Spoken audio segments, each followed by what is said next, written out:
ายให้พี่ตายความจะมาจัดเกใจดีๆไว้ก่อนจบไปที่นาแป้งน้อยที่จะมาแต่ง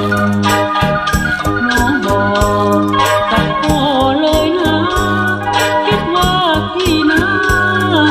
คงไม่แพงนาน้องไม่มีคนขายพี่เองจะไปกระไถปลูกสวนแตงขายแตงหมดแล้วจะปลูกหัวมันแก่